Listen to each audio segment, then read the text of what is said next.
जो मेरा सतगुरु है वो कौन है? मेरा प्रीतम। और वो कहाँ रहता है? हक नजीक से हरक से, हमारे प्राण की नली से भी निकट है। वो मूल मिलाए में भी बैठा है और यहाँ भी है। तुम्हें उधर अर्श से तो तुम्हें क्यों मिलाप, तुम्हें देश उधर की जो अर्श में हो आप। इसके पहले ऋषियों ने बोला था कि गुरु कौन है? सा ऐसा परवेशाम अपि गुरु, जो परमात्मा है वही सबका गुरु है, क्योंकि उसी से सबको ज्ञान का प्रकाश मिलता है। ज्ञान का सागर कहाँ है? अक्षरातीत के हृदय में। ज्ञान का सागर कौन है? अक्षरातीत। ऊपर तले अर्श न किया, अर्श किया मोमिन का लोग, और उसके उस धाम में आपको युगल स्वरूप मिलेंगे। जाको दिल जिन भासो तासो मिले तिनविद। आप जहां भी रहेंगे वहां ही पन्ना धाम रहेगा, वहां ही परम धाम रहेगा, क्योंकि आपका दिल ही धाम की शोभा को प्राप्त कर चुका है।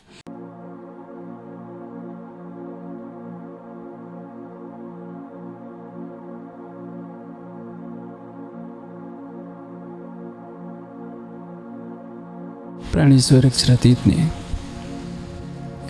हमें परम धाम की यह ब्रह्मवाणी दी है, और यह ब्रह्मवाणी उन रहस्यों से आवरण हटाती है जो आज तक इस सृष्टि में कभी भी जिसका समाधान नहीं हो सका था। वाणी क्या कहती है? सतगुरु मेरा श्याम जी, मैं आईने से चढ़े रहूं। गुरु किसको कहते हैं? जो अंधेरे से परे ले जाए, जो माया के अंधकार से परे ले जाकर हमें शाश्वत सत्य की पहचान कराए, वह गुरु कहलाता है। माया का अंधकार कई तरह का होता है। एक तो सामान्य माया का अंधकार, जिसमें मनुष्य मानव कहलाने की योग्यता प्राप्त करता है। वेदों में क्या कहा गया है? मनुर्भव, तुम मनुष्य बन। मनुष्य से भी परे का स्थान क्या होता है? देवत्व। देवत्व से भी परे का स्थान क्या होता है? ब्रह्मत्व। जिसने ब्रह्म तत्व को जान लिया उससे श्रेष्ठ कुछ नहीं होता है। इस संसार में मनुष्य यदि धर्मशास्त्रों का ज्ञान प्राप्त करता है तो वो श्रेष्ठ मनुष्य कहलाने का आचरण प्राप्त करता है। ज्ञान में लगा, शीलवान बना, भक्तिमान बना तो देवता कहलाता है। इससे भी परे यदि वह सच्चिदानंद परमात्मा का साक्षात्कार कर लेता है तो वह क्या कहलाएगा? ब्रह्मज्ञानी। इसलिए हर प्राणी के लिए गुरु तत्व की आवश्यकता है। सतगुरु किसको कहते हैं? वाणी कह रही है, सतगुरु मेरा श्याम जी। सतगुरु वह है, सत्य किसको कहते हैं? जो अनादिकाल से था और अनंत काल तक रहेगा, वह सतगुरु, वह सत्य है। यह शरीर पैदा हुआ है, नष्ट हो जाएगा। सत्य की व्याख्या ही है जिसकी न कभी उत्पत्ति हुई हो और न कभी विनाश हो। इसका आशय क्या है? परब्रह्म की आवेश शक्ति या जो शक्ति जिस तन में विराजमान होती है वो सतगुरु कहलाता है। अब प्रश्न यह है हमारे सामने, देखिए कलश में एक चौपाई आती है, पिया तो को मैं सबित खोजिया, छोड़ धंधा सब और, पूछत फिरूं सुहागिनी, कोई बतावे पिया ठौर। कौन खोज रहा है? सतगुरु धनी श्री देवचंद जी। सतगुरु श्री देवचंद जी खोज रहे हैं, सतगुरु धनी श्री देवचंद जी नहीं खोज रहे हैं। एक तन है जिसके अंदर श्यामा जी की आत्मा है। परम धाम में जागृत कौन है? केवल राज्य। यहाँ के सभी तनों पर फरामोशी का आवरण है। इस संसार में कोई भी नहीं जानता बिना अक्षरातीत के बताए हम कौन हैं, आए कहाँ से हैं, शरीर और संसार को छोड़ने के पश्चात हमें जाना कहाँ है। जब भया वर्ष 11वां तब मन उपजो ये विचार, मैं कौन, कहाँ से आया, कहाँ है मेरा अवतार। जिज्ञासा किसके अंदर होती है? श्यामा जी ने जिस तन को धारण किया है उस तन में जिज्ञासा होती है कि मैं ये जानूं कि मैं कौन हूँ, आया कहाँ से हूँ, शरीर और संसार को छोड़ने के पश्चात मुझे जाना कहाँ है। एक जिज्ञासु की जिज्ञासा है, एक आत्मा की जिज्ञासा है, सतगुरु की जिज्ञासा नहीं है। सुंदर साध से भूल क्या होती है? वे शरीर को केंद्रित कर लेती हैं, शरीर को सतगुरु मानते हैं। राज्य श्याम जी के मंदिर में उनको दर्शन देते हैं, परम धाम की पहचान कराते हैं और कहते हैं कि अंदर श्री देवचंद जी पूछते हैं कि धनी कहाँ जाओगे? उत्तर मिलता है, अंदर तुम्हारे आकार के आके बैठे हम। आवेश स्वरूप विराजमान होते हैं। अब श्री देवचंद जी के अंदर श्यामा जी की आत्मा है, उनको पाताल से लेकर परम धाम का सब कुछ दिख रहा है। निराकार का मंडल क्या है, आदि नारायण क्या है, बेहद मंडल क्या है, परम धाम क्या है, सब कुछ दिख रहा है। जैसे हम अपनी इन आंखों से देखते हैं, उनके अंतः चक्षुओं से सब कुछ दिख रहा है। और वैसे ही जब श्री देवचंद जी चर्चा करने लगते हैं तो उनके अंदर जो आवेश स्वरूप विराजमान होता है, जब परम धाम का वर्णन करते हैं, ब्रजरस का वर्णन करते हैं, तो ब्रजरस के वर्णन करते समय ब्रज की लीला प्रकट हो जाती है। क्योंकि वर्णन कौन कर रहा है? जो आवेश स्वरूप अंदर आकर के विराजमान होता है। अब देखिए, हमारे समाज में लंबे समय से एक बहुत बड़ी विवादास्पद तथ्य की बात आती रही है, जोश के संबंध में और आवेश के संबंध में। ये नई बात नहीं है, पुराने समय से इस पर प्रसंग चल रहा है। इसको समझने के लिए एक बात को समझिए। जो स्नातक होता है, स्नातक और परस्नातक को बीए और एमए कहते हैं। जो ग्रेजुएशन कर लेता है उसको संस्कृत में स्नातक कहते हैं। जो एमए कर लेता है उसको परस्नातक कहते हैं। ग्रेजुएशन वाले से पूछिए तो वो भी कहेगा कि मैं भी पढ़ा लिखा हूं। परस्नातक वाला भी कहेगा कि मैं भी पढ़ा लिखा हूं। दोनों पढ़े लिखे हैं। संसार में जो भी अखंड का ज्ञान आता है वो जिब्रील के द्वारा होता है। जिब्रील क्या है? जब्राइल, जोश धनी का। अरबी में जिसको जोश कहा जाता है, देखिए जोश शब्द अरबी है। जोश का अर्थ क्या होता है? जिसमें शक्ति हो। आवेश किसको कहते हैं? आवेश की शाब्दिक व्याख्या क्या होती है? जो प्रविष्ट हुआ हो। प्रविष्ट होने वाला कौन होता है? स्वरूप होता है। साहित्यिक रूप से जोश और आवेश का एक ही अर्थ होगा। जो अखंड की शक्ति प्रवेश करती है, यहां ध्यान देने वाली बात है, जो अखंड की शक्ति प्रवेश करती है उसको आवेश भी कहेंगे और उसको जोश भी कहेंगे। लेकिन निर्णय करना होगा कि आवेश किसका है। अक्षर का आवेश है या अक्षरातीत का आवेश है। अक्षर की पंचवासनाओं ने जो भी अखंड का वर्णन किया, किसके द्वारा किया? अक्षर के आवेश के द्वारा किया। वे अक्षरातीत किसको मानती हैं? ईश्वरीय सृष्टि सबलिक को अक्षर मानती है, केवल को अक्षरातीत मानती है। परम धाम में जो अक्षर का स्वरूप है उसके बारे में वो कुछ नहीं जानती। जो अखंड की शक्ति आएगी उसको क्या मानेंगे कि यही तो परब्रह्म की शक्ति है। योगेश्वर श्री कृष्ण ने जो गीता का उपदेश दिया उसी जिब्रील के द्वारा दिया। सुखदेव जी ने जो महाराज का वर्णन करना चाहा था उसी के माध्यम से दिया। शंकर जी ने जो महेश्वर तंत्र में ज्ञान दिया उसी के माध्यम से दिया। कोई भी अखंड का वर्णन करेगा, मोहम्मद साहब ने जो आयतें कही वही माध्यम बनता था जिब्रील। आप देखिए, इस माया के संसार में मूल संबंध के कारण हमें परम धाम की वाणी मिली है। जैसे अभी मैंने आपको एक दृष्टांत दिया, ग्रेजुएशन किए हुआ व्यक्ति भी अपने को शिक्षित कहता है, एमए किए हुआ व्यक्ति भी अपने को शिक्षित कहता है। दोनों के शिक्षा में अंतर होता है। बेहद का ज्ञान देने के लिए बेहद की शक्ति आएगी, परम धाम का ज्ञान देने के लिए परम धाम की शक्ति आएगी। जित चरण सक्या जब्राइल कहे मेरे पर जलत, नूर तजल्ला की तजल्ली या ज्योत से है न सकत। जिब्राइल तो सत्स्वरूप से भी आगे नहीं जा सकता, सरोवर सागर में नहीं जा सकता। तो राज्य श्यामा जी के श्रृंगार का वर्णन क्या करेगा? हाँ, जिब्राइल जो अक्षर ब्रह्म का आवेश है, अक्षर की लीला का ब्रह्मांड है बेहद मंडल, उसका वर्णन करेगा। जो अक्षरातीत का आवेश है वह जानता है कि श्यामा जी का श्रृंगार क्या है, राज्य के नक्शे सिख तक का श्रृंगार क्या है। अक्षरातीत का श्रृंगार वर्णन करने, परम धाम के 25 पक्षों की लीला का वर्णन करने के लिए अक्षरातीत का आवेश स्वरूप अवतरित होना आवश्यक है। लेकिन साहित्य में जब अखंड की शक्ति बैठी है तो कहीं जोश ही प्रयोग कर लिया जाएगा, कहीं आवेश प्रयोग कर लिया जाएगा।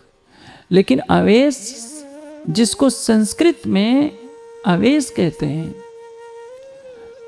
उसी को अरबी भाषा में जोश कहेंगे। साहित्यिक दृष्टि से दोनों एक हैं, लेकिन स्वरूप की दृष्टि से दोनों अलग हैं। जिब्रील अलग है और राज्यिक आवेश अलग है। राज्यिक आवेश श्यामा जी के अंदर आ सकता है, राज्यिक आवेश परम धाम की ब्रह्मात्मा के अंदर आता है। अक्षरातीत का आवेश जब तक अक्षर की आत्मा में नहीं आएगा तब तक वो हमारे लिए राज्य का स्वरूप नहीं है। जैसे मैंने आपको अभी कहा, एक और दृष्टांत देता हूं। मान लीजिए कोई व्यक्ति बहुत बड़ा अधिकारी है, वो अपने छोटे भाई से पानी मांगता है, एक गिलास पानी लाओ, और अपनी पत्नी से भी एक गिलास पानी मांगता है। पानी तो एक ही मांगेगा, लेकिन उसके कहने के हाव भाव में, भाव भंगिमा में बहुत अंतर रहेगा। जिस भाव से वो अपनी प्रियतमा से कहेगा, उसी भाव से अपने भाई से नहीं कहेगा। भाई के साथ भी स्नेह है, लेकिन उसके स्नेह का रूप अलग है। प्रियतमा के साथ जो प्रेम है उसका स्वरूप अलग है। अखंड की शक्ति अखंड का वर्णन कर रही है। प्रश्न यह है कि बेहद मंडल का वर्णन करना है या परम धाम का वर्णन करना है। संतों की वाणी में इसी जोश को, जिसको अक्षर का आवेश कहेंगे, नित्यनाथ सतगुरु की संज्ञा दी गई है। और ये मान्यता है कि जब तक जोश नहीं होगा तब तक कोई भी निराकार के मंडल को पार नहीं कर सकता है, ब्रह्म का साक्षात्कार नहीं कर सकता है। इसलिए बेहद के ज्ञान के लिए अक्षर का आवेश चाहिए, परम धाम के ज्ञान के लिए अक्षरातीत का आवेश चाहिए। हाँ, अरबी भाषा में बेहद की शक्ति को भी जोश कह देंगे, अक्षरातीत की भी आवेश शक्ति को जोश कह देंगे। लेकिन जब हम विवेचना करेंगे तो अक्षर की जो आवेश शक्ति है उसको हम वाणी की भाषा में हम जिब्रील कहेंगे। अक्षरातीत के आवेश को आप जिब्रील नहीं कह सकते हैं, क्योंकि जिब्रील क्या है? अक्षर के नूर की शक्ति है, अक्षर की शक्ति है, और उसको हर जगह जोश की शक्ति कहा गया है। श्यामा जी के आत्मा के धाम हृदय में कौन विराजमान होता है? राज्य का आवेश स्वरूप। जब राज्य का आवेश स्वरूप होता है तो उनको क्या कहते हैं? सतगुरु धनी श्री देवचंद जी। जब 1712 में वह तन ओझल होता है, वह आवेश स्वरूप कहाँ विराजमान होता है? महामती जी के धाम हृदय में। मीराज का तन है, तन वही है। उसको क्या कहेंगे? श्री प्राणनाथ सतगुरु परम। छत्रसाल जी प्राणनाथ जी के स्वरूप को क्या मानेंगे? ये हमारे सतगुरु हैं।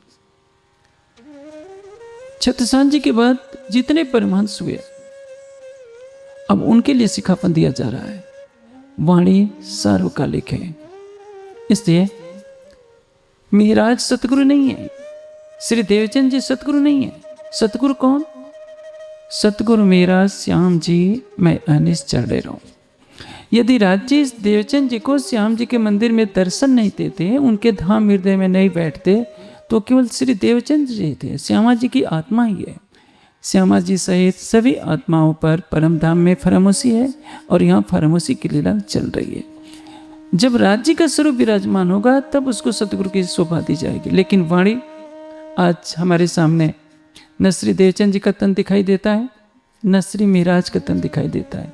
ये जो चित्र देखते हैं आप, ये देवचंद जी और मीराज के चित्र नहीं है, ये तो जाम राजाओं का चित्र है, जिसको हमारे समाज ने देवचंद जी और प्राणनाथ जी कहना शुरू कर दिया। हमारे सतगुरु कौन है? जो हर पल हमारी आत्मा के साथ रहता है। ये वाणी किसने कही? अक्षरातीत ने। ब्रज में 11 साल 52 दिन तक लीला होती है। राज्य का आवेश अक्षर के आत्मा के हृदय में विराजमान है।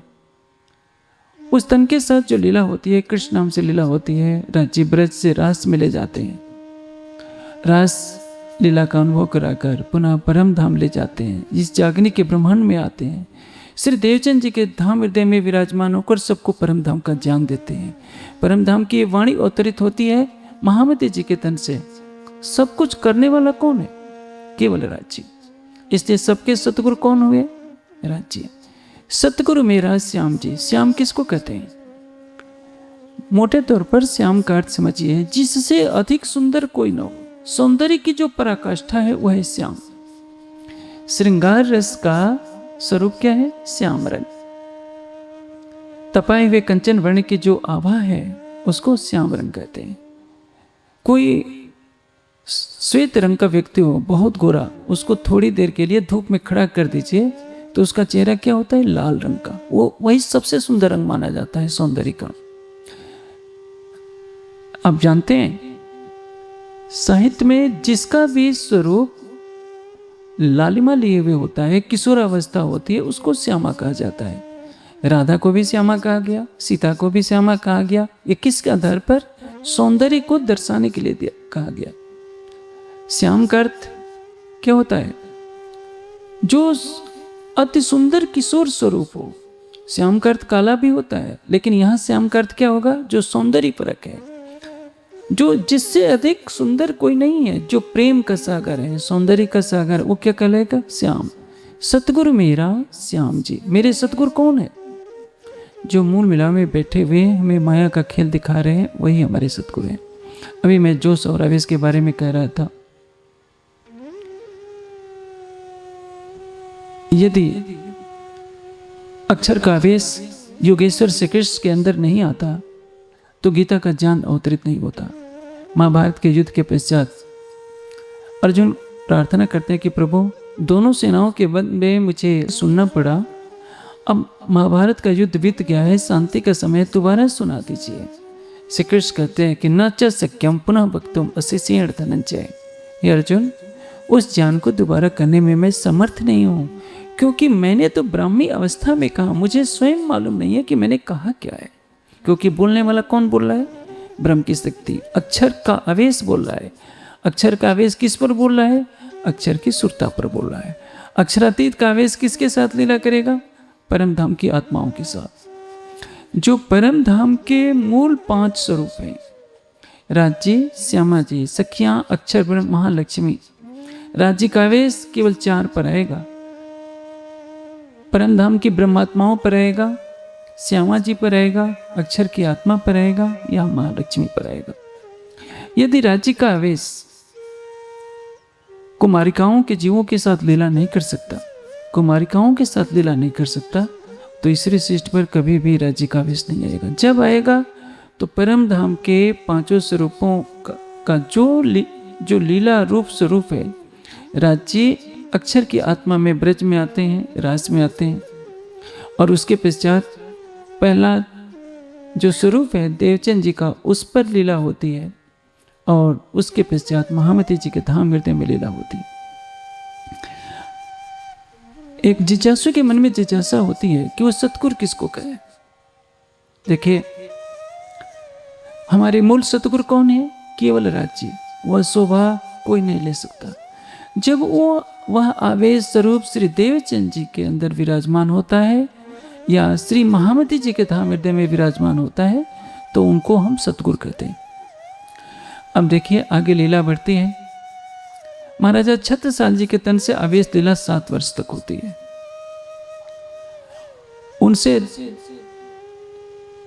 केसर बाई को भी ज्ञान मिलता है, तेजस्वी बाबा को भी ज्ञान मिलता है, और ब्रजभूषण जी को भी ज्ञान मिलता है। लेकिन कोई छत्रसाल जी को सतगुरु नहीं कहता है। हाँ, श्रद्धा के रूप में माना जाता है। जो आवेश स्वरूप है हर ब्रह्मात्मा के साथ जुड़ा हुआ है, मूल संबंध से। आपने चौपाई पढ़ी है, अर्ज तुम्हारा मेरा दिल है, इताई करो आराम। मैंने कल भी चर्चा में कहा था कि राज्य कहाँ है? हक नजीक से रख से, प्राण की नली से भी निकट है राज्य है। तो क्या सभी सतगुरु हो गए? श्यामा जी अक्षरातीत कहला नहीं सकती हैं, लेकिन जब श्याम जी के मंदिर में दर्शन होता है, राज्य का आवेश स्वरूप विराजमान होता है, तभी से उनको सतगुरु धनी श्री देवीचंद जी कहा जाता है। इसके पहले तो 2 बार और दर्शन हो गया था, लेकिन राज्य का आवेश स्वरूप विराजमान नहीं हुआ। प्रश्न ये होता है कि एक तरफ कहा जा रहा है कि प्राण की नली से भी निकट है, और एक तरफ कहा जा रहा है कि 40 वर्ष की अवस्था में विराजमान होते हैं, तो दोनों में तो विरोधाभास हो रहा है। विरोधाभास नहीं है। अभी गर्मी का मौसम है तो आपको बर्फ की आवश्यकता पड़ सकती है। जो आपकी टोटी में पानी आ रहा है वो बर्फ तो नहीं है, लेकिन इसी से बर्फ बनेगा। आप इसको ठंडा कर दीजिए, बर्फ बनेगा। बर्फ को गर्म कर दीजिए, पानी बनकर प्रवाहित होने लगेगा। अक्षरातीत मारिफत की दृष्टि से हर ब्रह्मात्मा के अंदर है। जैसे लकड़ी है, लकड़ी में आग है, आग तो पानी में भी है। मैं कहूं कि पानी में आग है तो आपको बुरा लगेगा कि कितनी झूठी बात कही जा रही है। पानी में आग है तो इस पानी को आग पर फेंक डालने पर आग बुझ क्यों जाती है, लेकिन सच है पानी में आग है लेकिन कारण रूप में है। उसी तरह से हकीकत के रूप में जब तक राज्य का आवेश स्वरूप विराजमान नहीं होता है। हकीकत का तात्पर्य क्या है? सत्य। राज्य आवेश स्वरूप से लीला करते हैं देवचंद जी के धाम हृदय में। जब श्री देवचंद जी चर्चा करते हैं तो ब्रज का स्वरूप प्रकट हो जाता है, रास का स्वरूप प्रकट होता है, साक्षात लीला होने लगती। उस समय मीराज अभी बालक हैं। मीराज के तन में राज्य का आवेश नहीं है, लेकिन मीराज की आत्मा के हृदय में मार्फत के दृश्य से राज्य वैसे ही बसे हुए हैं जैसे पानी के अंदर अग्नि है। मैं आपको एक दृष्टांत दे रहा हूं, यह तो संसार का दृष्टांत है केवल समझने के लिए। पानी में आप उंगली डालते हैं तो ठंडक लगती है, लेकिन आग में डालेंगे तो क्या होगा? जैसे आपको मैं एक दृष्टांत देता हूं। एडिसन प्रयोग कर रहा था। वैज्ञानिकों का प्रयोग भी अजीब होता है। उसने देखा कि चिड़िया आकाश में उड़ती है। सोचा कि कैसे उड़ती है, ये क्या खाती है? कीड़े मकोड़े खाती है। उसने कीड़े मकोड़े इकट्ठा किया और पीस कर एक बच्चे को पिला दिया कि ये भी उड़ जाएगा। वैज्ञानिक की अपनी खोज। चिड़िया उड़ती है, पंख से उड़ती है, कीड़े खाने से नहीं उड़ती, लेकिन उसको खोज करना है। वैसे ही समझिए, जो अक्षरातीत का स्वरूप है सबके साथ जुड़ा हुआ है। भैरव सेठ के साथ भी वही जुड़ा हुआ है। लक्ष्मण दास के अंदर भी वही राज्य का स्वरूप है, लेकिन वो मार्फत के दृष्टि से है। पानी में उंगली डालेंगे तो ठंडक लगेगी। अब सोचे कि वही सी पानी में आग है और पानी और अग्नि का संबंध है। अग्नि से जल प्रकट हुआ है तो आग पर आप उंगली डालेंगे कि नहीं जलना चाहिए, क्योंकि इसी अग्नि में पानी है। वो पानी हमें ठंडक लगने देगा, जलने नहीं देगा, तो आग तो आपका हाथ तो जल जाएगा। इसलिए ये तात्विक दृष्टि से बात समझने वाली है कि मार्फत के दृष्टि कैसे हैं और हकीकत के दृष्टि। हकीकत किसको कहते हैं? सत्य। जैसे बर्फ जमा है, जब वो बहने लगता है तो क्या कहलाते हैं? यह हकीकत। जमा है, घनीभूत रूप है, तो क्या कहलाएगा? मारिफत। बर्फ को पानी नहीं कह सकते और पानी को बर्फ नहीं कह सकते, लेकिन दोनों एक ही स्वरूप है। हकीकत प्रकट होती है मारिफत से, और मारिफत किसके अंदर विद्यमान है? हकीकत के अंदर विद्यमान है। मैं आपको सरल करने का प्रयास कर रहा हूं। देखिए, हमारे समाज में विवाद बहुत हो जाते हैं। कोई कहेगा सतगुरु धनी श्री देवचंद जी बड़े, कोई कहता है प्राणनाथ जी बड़े। देवचंद जी के अंदर कौन बैठा है? तब श्रीमुख बचन कहे प्राणनाथ, ढूंढ कारणों अपनों साथ, माया मिने आई सृष्ट ब्रह्म, सो बुलावन आए हैं हम। प्राणनाथ कौन है? गांगजी भाई से किसकी बात हो रही है? मीराज की नहीं, प्राणनाथ की बात हो रही है। प्राणनाथ कौन है? जो हमारी आत्मा के जीवन का आधार है, वही प्राणनाथ है। वही ब्रज में आता है, वही रास में रहता है, वही श्री देवचंद जी को श्याम जी के मंदिर में दर्शन देता है, वही बारात के पीछे पीछे जाते समय भी वही मिलता है। देवचंद जी को वही तीसरी बार वही दर्शन देता है, वही हफ्से में मीराज को मिलता है। वही छत्रसाल जी के तन से लीला करवाता है, वही ब्रह्मात्माओं के ध्यान हृदय में बसता है। जो हमारे जीवन का आधार है वो प्राणनाथ है। मिहिराज प्राणनाथ नहीं है। मिहिराज के अंदर जब प्राणनाथ बैठेंगे तो उनको प्राणनाथ कहा जाएगा। महामती प्राणनाथ नहीं है। महामती के सतगुरु कौन है? श्याम जी। महामती के सतगुरु कौन है? प्राणनाथ। महामती के सतगुरु कौन है? अक्षरातीत। महामती के प्रीतम प्राणनाथ है, इसलिए महामती प्राणनाथ दोनों शब्दों का प्रयोग किया जाता है। सीता के प्रीतम कौन है? राम, तो सीताराम प्रयोग होगा। राधा के प्रीतम कौन है? कृष्ण, तो राधा कृष्ण प्रयोग होगा। इसलिए महामती के प्रीतम कौन है? प्राणनाथ, तो महामती प्राणनाथ सामूहिक रूप से प्रयोग होता है, यह दर्शाने के लिए कि महामत खेले अपने लाल सो जो अक्षरातीत कर।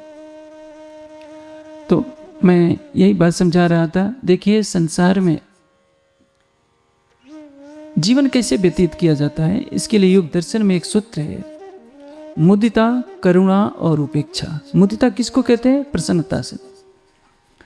यदि हमारे अनुकूल कोई व्यक्ति मिलता है, जैसा हमारा स्वभाव है, तो उसको देखकर हमारे मन में प्रसन्नता होती है। यदि कोई हमारे चाल चलन से उल्टा मिलता है तो उस पर दया आती है कि यह व्यक्ति ऐसा है, उस पर दया करो, क्योंकि वो सुधरने वाला नहीं है। तो उसके प्रति करुणा का भाव जागृत होता है। और एक है उपेक्षा। उपेक्षा किसको कहते हैं? जब यह लगे कि किसी भी स्थिति में सुधरेगा ही नहीं, तो सोच लेना चाहिए कि उसके बारे में सोचना ही नहीं है, उसके प्रति उपेक्षा वृत्ति लेनी चाहिए। वैसे ही इस संसार में सद्गुरु के स्वरूप पर भी आप देखेंगे, सृष्टि के प्रारंभ से समय से ही विवाद चला रहा है। ये नया विवाद नहीं है। पहले क्या था? तारतम्य ज्ञान के अवतरण से पहले सारी सृष्टि किसको परमात्मा मानते थे? आदि नारायण को। सतगुरु किसको मानते थे? जिसने उस सत्य को दर्शा दिया। जैसे विवेकानंद के सतगुरु कौन है? रामकृष्ण परमहंस। क्योंकि विवेकानंद को जो अनुभव कराया, निर्वीज समाधि में ले जाएगा, वो तो सतगुरु ही मानेंगे। आप प्रवाही समाज में जाइए तो जो निराकार तक का ज्ञान रखते हैं, जिनके पास बड़ी बड़ी गाड़ियां हैं, जिनको समाधि का भी पता नहीं, वो भी सतगुरु ही कहलाते हैं, क्योंकि वो श्रद्धा की वशीभूत सतगुरु कह लेते हैं। जो वाणी का सत्य है वो क्या कहता है? सतगुरु मेरा श्याम जी, मैं अहनिश चल रहा हूं। किसी भी तन के संपर्क में आप हमेशा नहीं रह सकते। न तो मिहिराज श्री देवचंद जी के संपर्क में दिन रात रहे, आपको विदित है 9 वर्षों की जुदाई की झेलनी पड़ती है। छत्रसाल जी को भी श्री जी कब मिले? बहुत लंबे समय के बाद। वाणी क्या कह रही है? सतगुरु मेरा श्याम जी, मैं अहनिश चढ़े रहूं। देखिए, हम एक एक शब्दों पर गहराई से ध्यान देंगे तो बहुत गहरा रस नजर आएगा। जो मेरा सतगुरु है वो कौन है? मेरा प्रीतम। और वो कहाँ रहता है? हक नजीक से हरक से, हमारे प्राण की नली से भी निकट है। वो मूल मिलाए में भी बैठा है और यहां भी है। तुम्हें उतर आए अर्श से, इत तुम्हें कियो मिलाप, तुम्हें दई सुदर्श की जो अर्श में हो आप। इसके पहले ऋषियों ने बोला था कि गुरु कौन है? स ऐसा पूर्वेशाम अपि गुरु। जो परमात्मा है वही सबका गुरु है, क्योंकि उसी से सबको ज्ञान का प्रकाश मिलता है। ज्ञान का सागर कहाँ है? अक्षरातीत के हृदय में। ज्ञान का सागर कौन है? अक्षरातीत। एक बूंद आया हक दिल से, तिन कायम किए थिर चर। अक्षरातीत के हृदय में अनंत सागर है। उस इल्म के अनंत सागर की एक बूंद महामती जी के धाम हृदय में आती है और वो स्वयं सागर बन जाती है। हकीकत के दृष्टि से जब आप देखते हैं तो आप इस संसार में क्या है? असहाय हैं। देखिए, हमारे भी 2 हाथ पैर हैं। श्री देवचंद जी के भी 2 हाथ पैर थे। श्री मिहिराज के भी 2 हाथ पैर हैं। विशेषता शरीर की नहीं है, विशेषता उस तन में बैठी हुई आत्मा की है। देवचंद जी के तन में जो परम धाम की श्यामा जी की आत्मा है, जब वो कसौटी पर अपने को कसते हैं, अपने प्राण वल्लभ का दीदार करते हैं श्याम जी के मंदिर में, राज्य दर्शन देकर धाम हृदय में बैठ जाते हैं, तो सब सुंदर साथ क्या कहता है? ये हमारे राज्य हैं, ये हमारे सतगुरु महाराज हैं। जब मिहिराज हफ्से में जाते हैं 6 माह तक विरह में तड़पते हैं, राज्य का प्रत्यक्ष दीदार होता है। अब प्रश्न यह है, 1712 में श्री देवचंद जी का अंतर्धान होता है। युगल स्वरूप मीराज के अंदर विराजमान हो जाते हैं, लेकिन मीराज पर अभी फरामोशी का आवरण है। उनको स्वयं पता नहीं है कि मेरे धाम हृदय में युगल स्वरूप बैठे हैं। क्या आपको पता है, आपकी 100 बार 1000 बार भी वाणी पड़ जाइए हक नजीक से हरक से, क्या आपको पता है कि हमारे आपके हृदय में राजी बैठे हैं? क्यों? जैसे आप इधर बैठे हैं, मेरे और आपके बीच में एक मोटा पर्दा कर दिया जाए, मैं आपको न देख सकूं, आप न मुझे न देख सकें, तो क्या होगा? दोनों कहेंगे, आप कहेंगे कि मैं नहीं हूं, मैं कहूंगा आप नहीं है।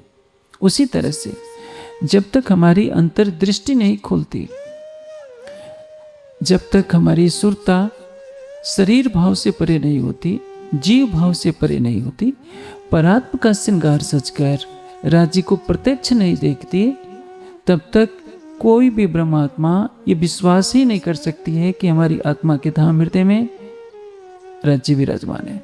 इसको क्या कहेंगे? जब अनुभूति हो गई तो क्या कहते हैं? अब सच्चाई है कि राज्य हमारे धाम हृदय में है। नहीं तो इसके पहले क्या कर रहा होता है? हमारा जीव न जाने कितनी बार झूठ बोलता है, कितनी बार क्रोध करता है, कितनी बार विकारों में फंसता है। जब हम अपने विकारों को देखते हैं तो हमें सपने में भी विश्वास नहीं होता कि हमारे धाम हृदय से राज्य का संबंध है, और मन को बहला लेते हैं कि चलो वाणी में लिखा है कि हक नजीक से हरक से, तो हम विश्वास कर लेते हैं कि राज्य हमारे अंदर भी हो सकते हैं। अब प्रश्न यह होता है कि राज्य यदि हमारे अंदर है तो हमारे अंदर बुरे विचार क्यों आते हैं? काम क्रोध मद लोभ हमारे अंदर क्यों आते हैं? हम अभक्ष का भक्षण क्यों करते हैं? ये कौन कर रहा है? हमारा जीव कर रहा है। क्यों कर रहा है? जन्म जन्मांतरों की वासना है हमारे अंदर। अभी मैं आपको बता रहा था, जब तक तारतम्य ज्ञान का अवतरण नहीं हुआ था, तब तक अक्षरातीत किसको माना जाता था? दुनिया आदि नारायण को ही अक्षरातीत मानती थी। आदि नारायण से परे का कोई ज्ञान नहीं था। 14 तब को वका का कोई बोलिया न एक हरफ। सारा संसार या तो परमात्मा को साकार मानता था या निराकार मानता था। और तो और छोड़िए, आदि नारायण अक्षर के सपने का मन है, और आदि नारायण से कौन प्रकट होते हैं? ब्रह्मा विष्णु शिव।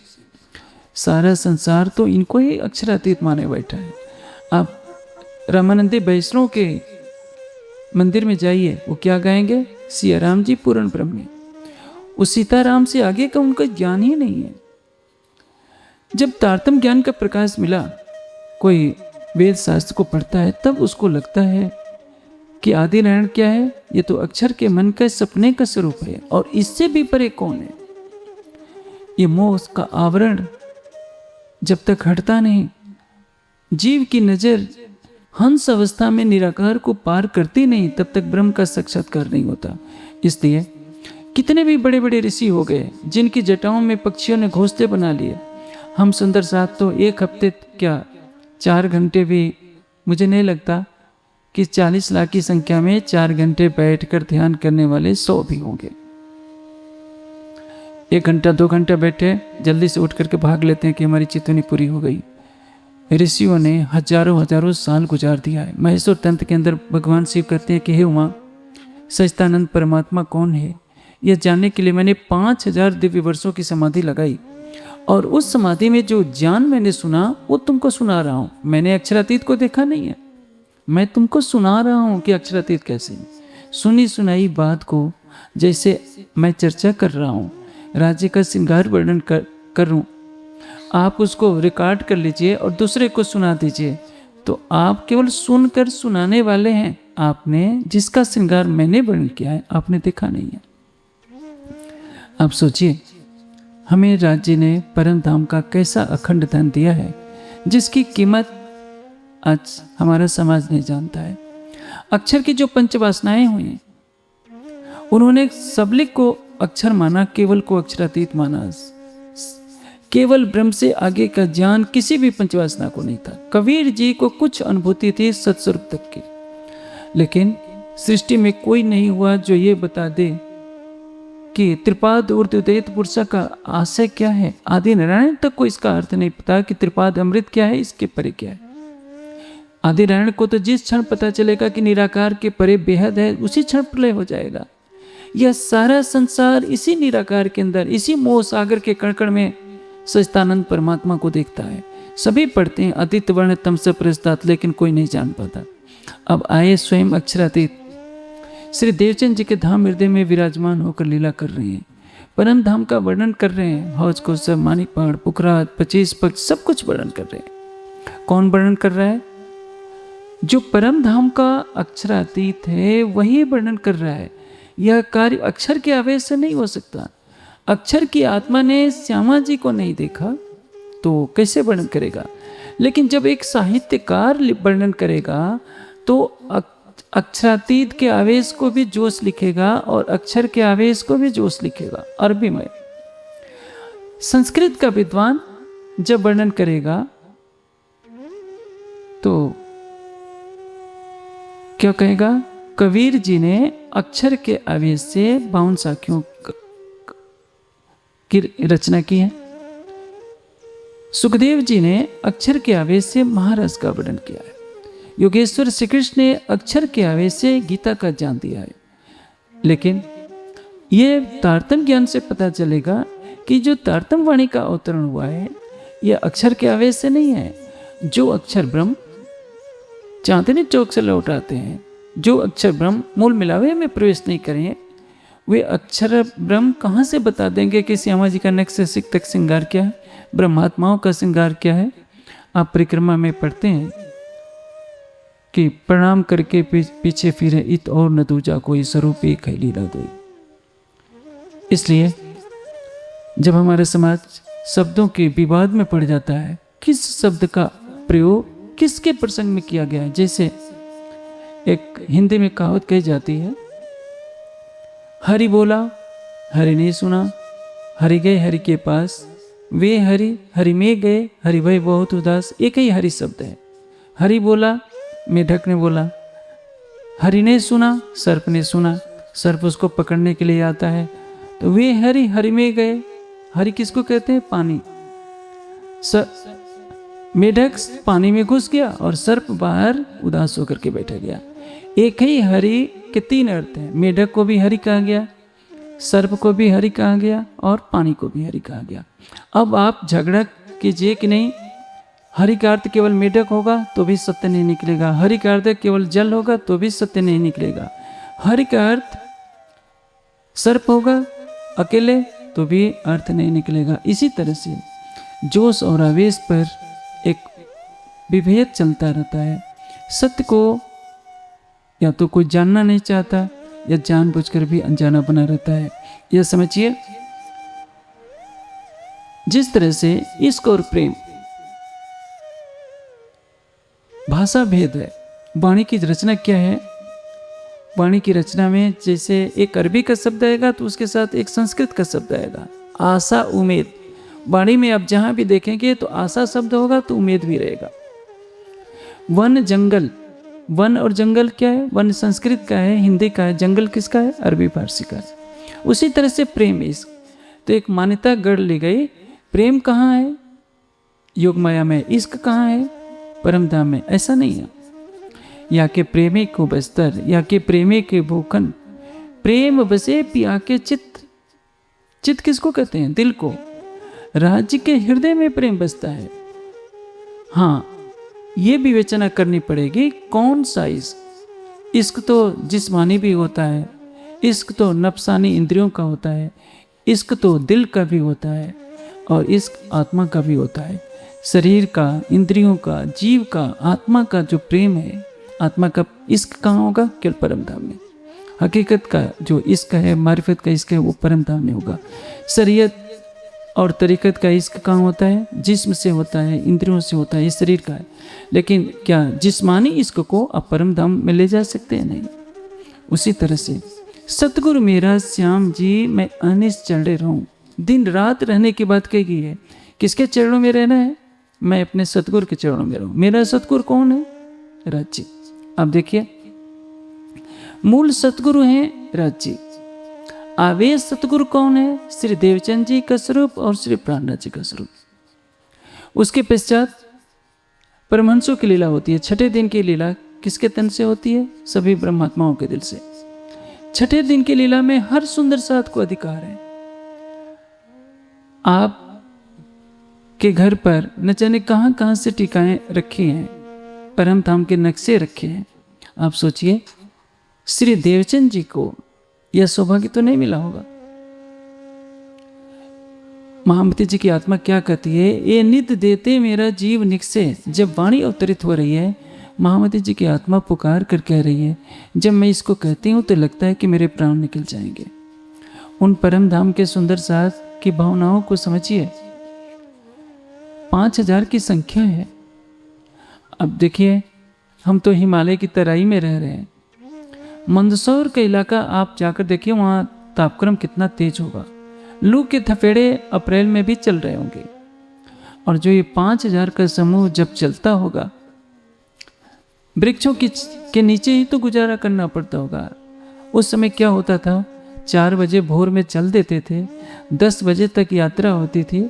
सब लोग वहाँ इकट्ठे हो जाते थे। किसी बस्ती से मांग करके कोई लाता है। वो पेड़ों के नीचे, उन्हीं पेड़ों के नीचे जिनको हम प्राणनाथ कहते हैं, वो बैठे होते हैं। कहीं ठहरना होता है तो टेंट तो लादा नहीं जाता। आजकल की तरह फ्लाइट नहीं थी, कोई बैलगाड़ी पर भी नहीं लेकर जा सकता था। सब पैदल चल रहे हैं। बैजुराज पैदल चल रही है, प्राणनाथ जी पैदल चल रहे हैं, 5000 का समूह बच्चे हैं, वो भी पैदल चल रहे हैं। सबके अंदर जुनून है कि हमें परम धाम की आत्माओं को जगाना है। और आज तो देखिए कितनी सुख सुविधाओं में हम रहते हैं। हमसे जरा भी गर्मी नहीं झेली जा सकती, हम फ्लाइट से यात्रा करते हैं। वो भी समय था, उस पीड़ा का एहसास कीजिए। हफ्से में महामती जी को कितना तड़पना पड़ा है। 40 वर्ष की अवस्था तक श्री देवचंद जी को कितने कष्टों के साथ किस किस पंथ में जाना पड़ा है, कितनी कसौटी कसनी पड़ी है। भागवत सुनने जाते हैं, आकर के ध्यान करते हैं। देवचंद जी इतने गरीब परिवार में जन्मे हैं कि उनके पास इतना भी पैसा नहीं है कि अच्छा प्रतिदिन खा सकें, तो अपने बांके बिहारी को भोग लगाने के लिए अलग से रख लेते हैं। हम सुंदर साथ कितने अच्छे खाते पीते हैं, कभी हमने सोचा है? आज हमारे सभी प्रमुख स्थानों से वाणी की टीकाएं छपती हैं, वाणी छपती है। उस जमाने में जो सुंदर साथ पन्ना जी भी आ गए, बहुत कठिनाई से कागज प्राप्त होता था, हस्तलिखित लिखा जाता था। जिसने जीवन में एक बार वाणी पढ़ ली, वो अपने को धन धन समझता था। आज तकनीकी सुविधाएं हैं, आज आपके पास सब कुछ है, लेकिन एक चीज नहीं है हमारे पास, वो समर्पण नहीं है, वो प्रेम नहीं है, जो उस समय के सुंदर साथ में था। और छठे दिन की लीला में राज जी ने यही कहा है कि इन गुनहगारों के दिल को अर्ज कर बैठे मेहरबान। श्री महाराजा जी सो कहा, एक देखो तो तुम, तिस वास्ते सेवा साथ की सोप चलत है हम।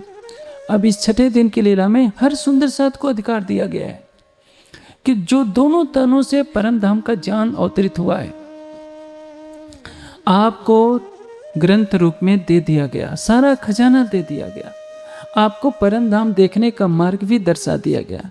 आप देखिए, श्री देवचंद जी को 40 वर्ष की अवस्था तक क्या पता था कि परम धाम की चितवनी क्या होती? स्वयं श्री महाराज को हफ्से से पहले क्या मालूम था? हफ्से में राज जी दर्शन देते हैं, महाराज के धाम हृदय में प्रत्यक्ष विराजमान होकर लीला करते हैं। लीला तो तब भी कर रहे थे, लेकिन महामती जी की आत्मा को यह पता नहीं था कि मेरे धाम हृदय में युगल स्वरूप लीला कर रहे हैं। जैसे हर ब्रह्मात्मा के साथ राज्य का संबंध है। सन्मंद मूल को मैं तो पापल छोड़े न जा। आप राज्य को छोड़ सकते हैं, राज्य आपको नहीं छोड़ सकते। हर पल राज्य आपके दिल में है, लेकिन ये आवरण है। जैसे मैंने आपको अभी दृष्टांत दिया, आपकी आंखों के आगे चद्दर टान दी जाए तो न मैं दिखूंगा न आप मुझे देखेंगे। यही है हमारे और धनी के बीच में ये जो शरीर है, यह ब्रह्मांड रूपी पर्दा है। ब्रह्मांड का सूक्ष्म अंश हमारा शरीर है। इस शरीर से हम परे नहीं हो पाते, ब्रह्मांड से परे नहीं होते, जीव भाव से परे नहीं होते, तो हमारी अंतर्दृष्टि इसी माया के संसार में भटकती रहती है। हम जीव के अच्छे बुरे कर्मों को देखते रहते हैं और इसी में हमारी सुरता प्रेम को खो देती है और सामने माया का अंधकार होता है। वाणी क्या कह रही है? सतगुरु मेरा श्याम जी मैं अहनिश चढ़े रहूं, संबंध मेरा यही सो।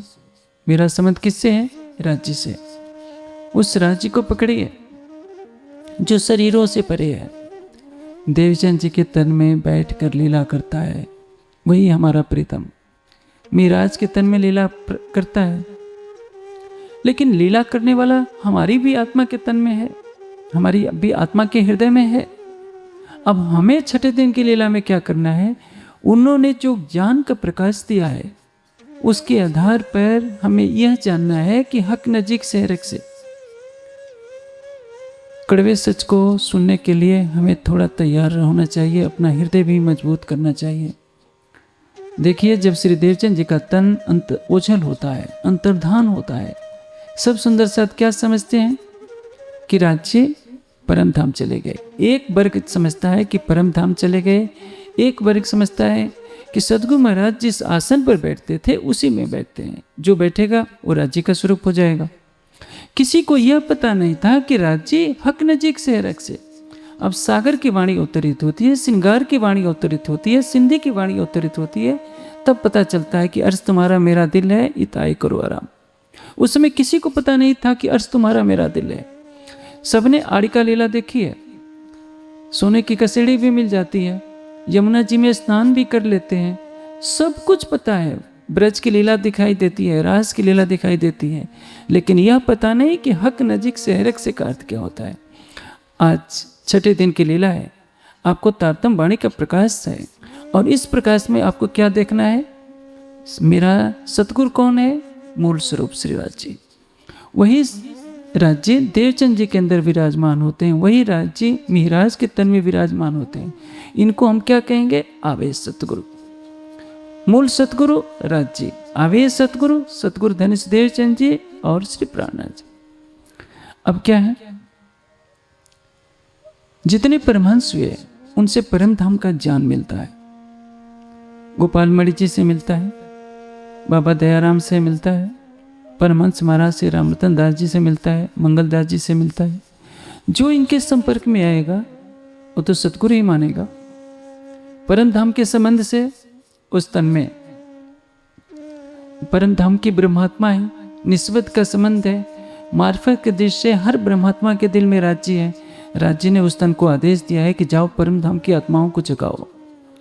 अब उस आत्मा की आध्यात्मिक प्रगति कितनी है? यदि वह आत्मा मार्फत की अवस्था में है, देखिए मार्फत की और हकीकत की अवस्था में क्या अंतर है, मैं आपको संक्षेप से बता देता हूं। जो भी परमहंस होते हैं वो 25 पक्षों का दृश्य देखते हैं, युगल स्वरूप को दृश्य देखते हैं, परम धाम का ज्ञान देते हैं। जिसके पास परम धाम का ज्ञान आ गया, राज्य का दर्शन भी नहीं हुआ है तो क्या? यदि उसके पास अटूट विश्वास है, अटूट समर्पण है, अटूट भाव है, तो राज्य का जोश उसके साथ कभी भी लीला कर सकता है, कभी भी चमत्कारिक लीलाएं हो सकती है, लेकिन वो राज्य नहीं कहलाएगा। देखिए,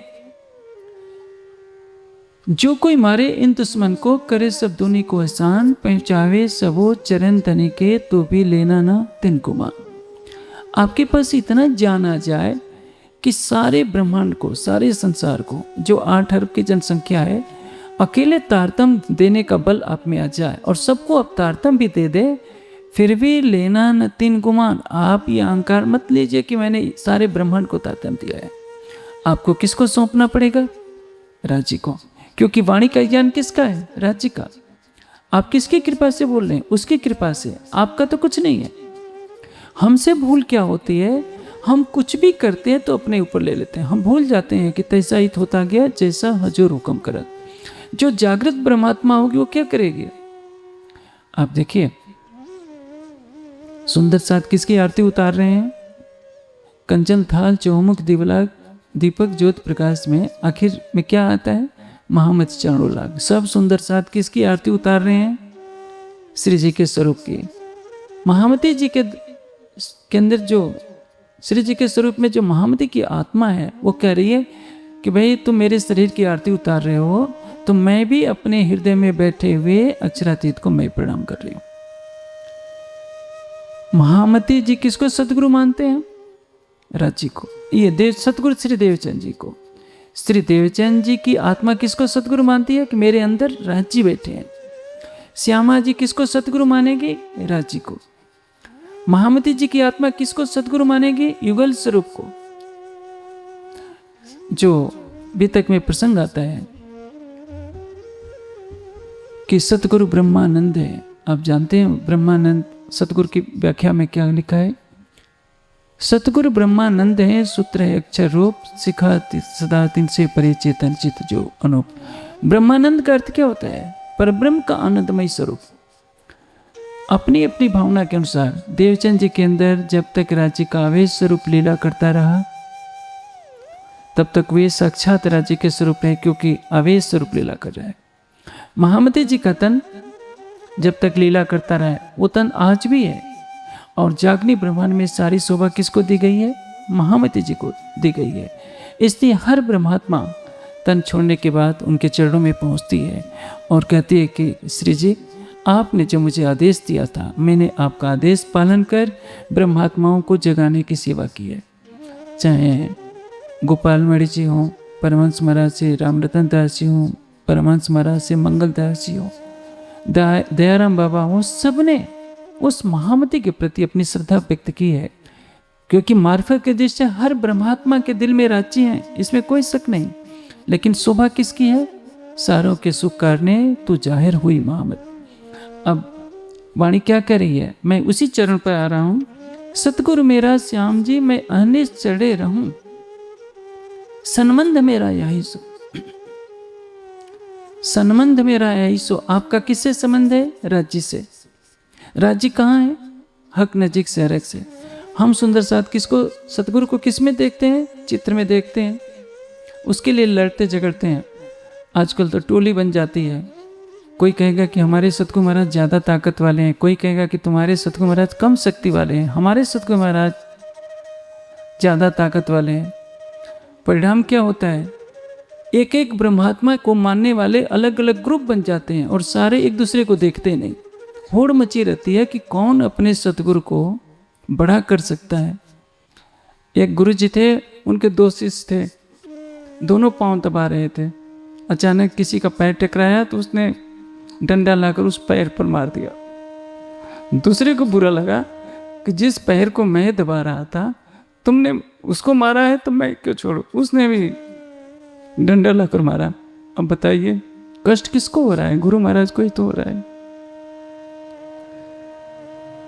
परमहंस महाराज दयाराम बाबा बड़े हैं कि रामरतन दास जी बड़े हैं कि मंगल दास जी बड़े हैं या गोपाल मणि जी बड़े हैं या सरकार जी बड़े, सबके अंदर तो परम धाम की आत्माएं ही हैं। लेकिन इनके मानने वाले कभी प्रेम से बैठ नहीं सकते, सभी लड़ेंगे। और ये सारी ब्रह्मात्माएं हंस रही हैं कि हमको मानने वाले आपस में लड़ रहे हैं। इस चौपाई को भी यदि कोई सारा समाज समझ जाए तो सारे झगड़े मिट जाएंगे।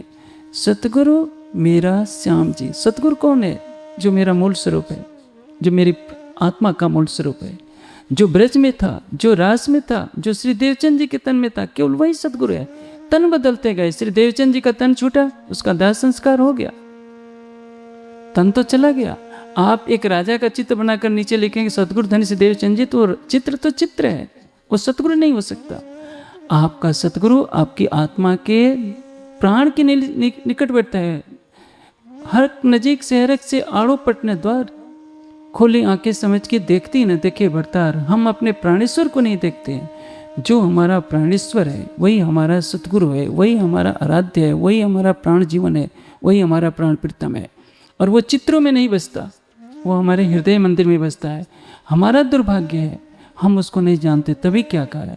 सतगुरु मेरा श्याम जी, मैं अहनिश चरणे रहूं, सन्मंद मेरा यही सो, मैं ताथे सदा सुख लऊं। हमने सतगुरु के संबंध को संसार के रिश्तों में बांटा है, क्षेत्रों में बांटा है, जातियों में बांट दिया है, प्रांतों में बांटा है, परिवारों में बांटा है। जैसे बाबा दयाराम को मानने वाले कौन होंगे? पंजाबी लोग। मंगलदास जी महाराज के संपर्क में आए, वो कहेंगे कि वो तो हमारे हैं। कोई किसी आवेश स्वरूप को आप प्रांतों में बांट रहे हैं, जातियों में बांट रहे हैं, कितनी बड़ी नादानी।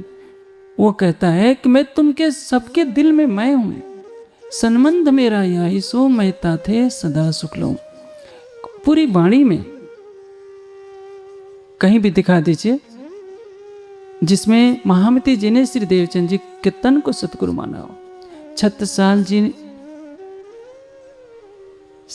ने प्राणनाथ जी को किस रूप में रिझाया? मोमिन सेवे कर्मरत 5000 की जमात है, 500 सुंदर साथ साक्षात अक्षरातीत मानकर सेवा कर रहे हैं। सात समस्त के बीच में जुगल देनी बैठाए, कहे तुम साक्षात अक्षरातीत हो, हम चिन्ह तुम्हें बना। ये तो आप कहीं भी चले जाइए, 10 नामी सन्यासी भी अपने गुरु को कहेंगे हमारे सतगुरु महाराज हैं। तो उनके पास तो अखंड का ज्ञान नहीं, निराकार का ज्ञान लेकर वे लोग सतगुरु कहला रहे हैं। मैंने आपको बताया कि ये सारा संसार मोह से पैदा हुआ है। सारा संसार तो अक्षर पुरुष को ही सच्चिदानंद मानता रहा। उनका परम धाम निराकार था। कोई बैकुंठ वाले को मानता रहा। आपको परम धाम का ज्ञान मिला है, बेहद से परे का ज्ञान मिला है। अक्षर की वास्ताएं, कबीर जी को मानने वाले कबीर जी को सतगुरु मानते हैं, वो किसी की बात नहीं सुनेंगे। कबीर जी को कहाँ तक का ज्ञान था? अक्षर तक का ज्ञान था। और आप परम धाम का ज्ञान लेकर भी लड़ते हैं, क्योंकि आपने संबंध की पहचान नहीं की। संबंध मूल को मैं तो पाऊं पल छोड़ियो न जाए। इसी को पकड़े रहना। जित निस्बत तित सब। ब्रज में निस्बत की पहचान थी? नहीं। रास में थी? नहीं। परम धाम में? नहीं। राज्य हमारे प्रीतम है, ये जानना कौन सी बड़ी बात है, लेकिन निस्बत की मारिफत की पहचान परम धाम में भी नहीं थी। जागने के ब्रह्मांड में आपको यह पहचान मिली है, और इससे हम कितना लाभ उठा पाते हैं यह हमारे ऊपर निर्भर करता है। इसलिए क्या कह रहे हैं? संबंध मेरा यही सो मैं ताथे सदा सुख लऊं। मैं हर पल अपने सतगुरु से, जो मेरा आराध्य है, मेरा आराध्य मुझे जगाने के लिए परम धाम का ज्ञान लेकर आया है। लालदास जी की आत्मा ठट्टे नगर में बैठी हुई बाट देख रही है। वो नीत में है, उनको पता नहीं कौन आकर के जगाएगा। भैरव सेठ मध्य और मांस के नशे में चूर है। भीम भाई अपने वेदांत के ज्ञान में चूर हैं। चिंतामणि 1000 शीशों की मंडली लेकर माया में वो भी फंसे हुए हैं। एक आवेश स्वरूप आता है, पैदल चलता है, सबको जगाने के लिए, बताने के लिए कि मैं जिस तन में बैठा हूं उस तन में बैठकर तुमको जगाने के लिए गांव गांव वन वन मैं चल रहा हूं। मेरे इस ज्ञान को पाकर तुम शांति से मुझे देख सकती हो। और छठे दिन की लीला में आप जानते हैं, उन सबके लिए क्षमा शब्द था, हमारे लिए कोई क्षमा शब्द नहीं है। हमें जंगल जंगल भटकना नहीं है। आप उस समय की कल्पना कीजिए। मैंने अभी आपको थोड़ा सा दृष्टांत दिया था। जब श्री जी के साथ सब सुंदर साथ चल पड़े थे, भिक्षा में जो मिलता है उसको खाते हैं, धूप शीत वर्षा का कष्ट झेलते हैं। किस लिए? भीम भाई कोई साधारण व्यक्ति तो नहीं थे, सभी संपन्न थे, आचार्य हैं। चिंतामणि के साथ इतनी बड़ी गादी का सुख है, 1000 शिष्य हैं। सेठ लक्ष्मण दास इतने बड़े उद्योगपति थे, सबने ठोकर मार दी और भिक्षा मांग मांग करके खा रहे हैं।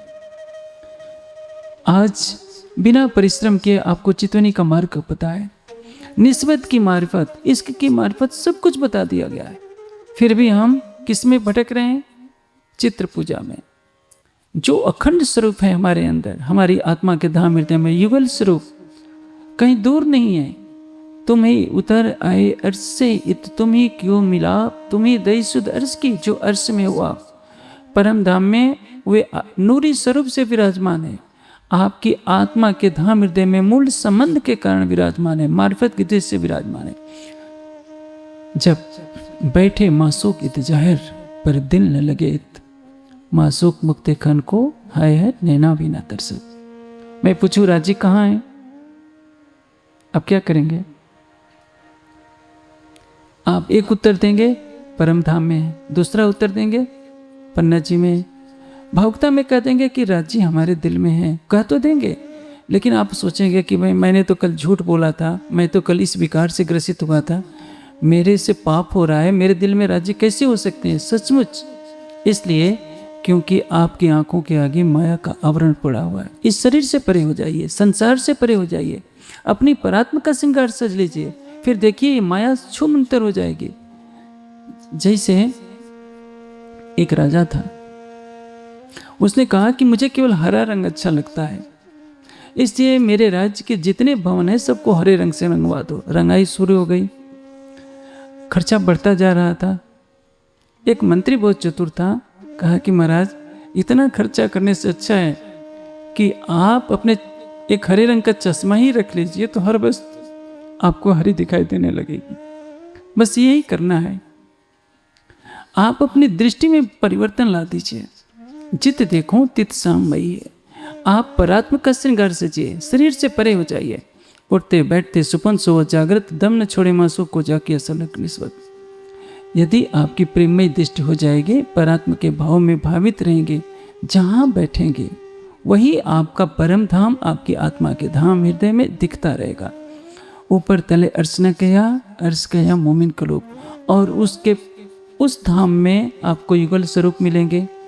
जाको दिल जिन भासो तासो मिले तिनविद। आप जहाँ भी रहेंगे वहाँ ही पन्ना धाम रहेगा, वहाँ ही परम धाम रहेगा, क्योंकि आपका दिल ही धाम की शोभा को प्राप्त कर चुका है।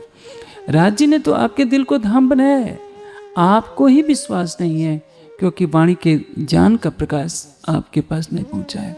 इसलिए आप स्थूलता में भटकते हैं, अमुक स्थान, अमुक आश्रम, अमुक मंदिर, अमुक गादी, लेकिन राज्य कहाँ मिलेंगे? आप गुमरची भी जाएंगे तो आपको आंखें बंद करके आपको दिल में ही देखना पड़ेगा।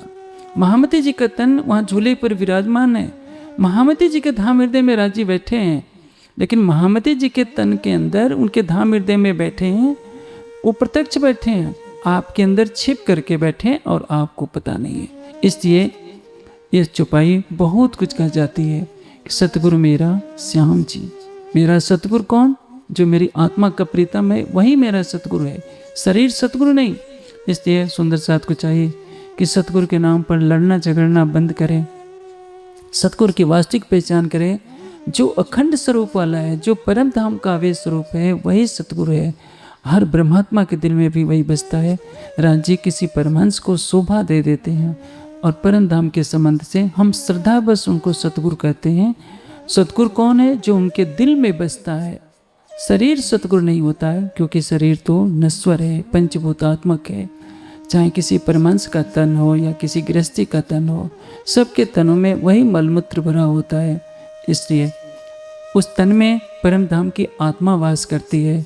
उस आत्मा ने अपनी नज़र को परम धाम में किया है, तो परम धाम का श्रृंगार, परम धाम की शोभा, परम धाम वाला अक्षरातीत अपने आवेश स्वरूप से विराजमान होता है। इसलिए आवश्यकता है कि हम वाणी के कथनों को अंगीकार करें। यह वाणी हमें परम धाम की राह दिखाती है। यह ब्रह्मवाणी हमें उस सत्य के शिखर पर पहुंचाती है, जिस पर पहुंचने के बाद कोई विवाद नहीं होता, जिसको पाने के बाद मन में कोई द्वंद्व नहीं रहता। और इसलिए यदि एक चौपाई जो आज की है, इसको सुंदर साथ यथार्थ में समझ लेंगे, तो मैं समझता हूँ समाज का बहुत बड़ा विवाद टल जाएगा। प्रणाम जी।